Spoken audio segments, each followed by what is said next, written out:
These BellEnds are just destroying the economy, destroying people's whole hopes and dreams. The James Atherton. In New Brighton on the Wirral Peninsula, the renamed pub, which was only temporary but now, as its nickname, has a pub sign, which has Mr.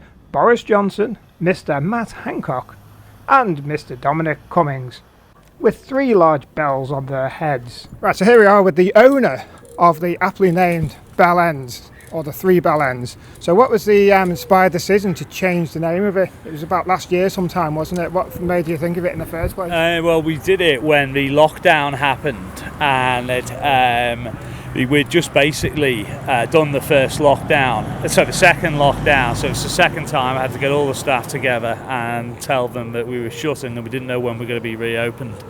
And after going home that evening, I was just thinking, these BellEnds are just destroying the economy, destroying people's whole hopes and dreams and aspirations.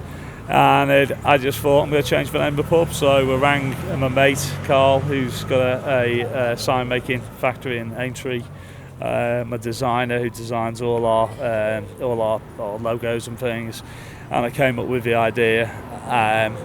And within 24 hours we'd changed the name of the pub, and we had all the signs. We've taken some of them down now, but we've still got the swinging board up there, and we've been selling a bit of merchandise as well to give to the staff. But but it was really just out of frustration and anger at the way the 3 clowns who are sort of making these decisions are running the country into the ground.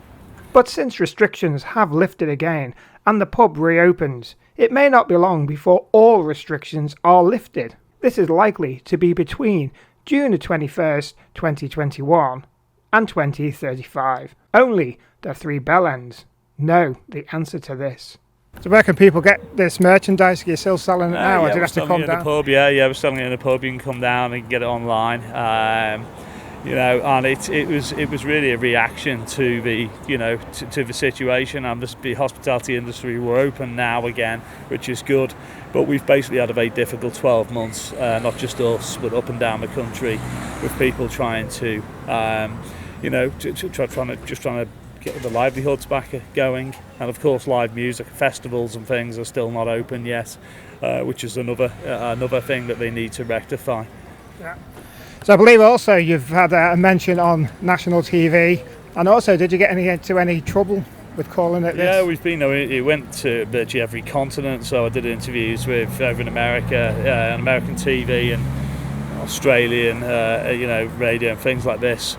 But also we were on Have I Got News For You, and we were meant to be on the Big Fat Quiz of the Year of Jimmy Carr, but I missed the message unfortunately. Otherwise I would have been on the Who Are You section. That was it really. So we had a lot of support from all around the world, people writing to us just saying it's cheered them up and cheered the day up. And I think it was the general sort of sentiment of the population.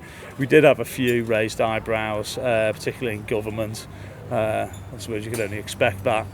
And I think they are quite thin-skinned in some ways, so we didn't see the funny side of it. But at the end of the day, I don't see the funny side of what they've been doing and decimating the trade, so decimating people's livelihoods. Yeah. Well, yeah, it's a good look in the future, but a good reason for people to get down to New Brighton. It's a fabulous resort down the front. We've just been down there before. And get themselves into the street art and things like that. But this is going to be the largest 3 open-air street art gallery in the country. So we've got about 28 murals at the moment, and we're adding more and more every month. So these are some of the most acclaimed artists from around the world, as well as some local ones. Well, that's great. Well, thanks for your time. Excellent. Cheers. Cheers now.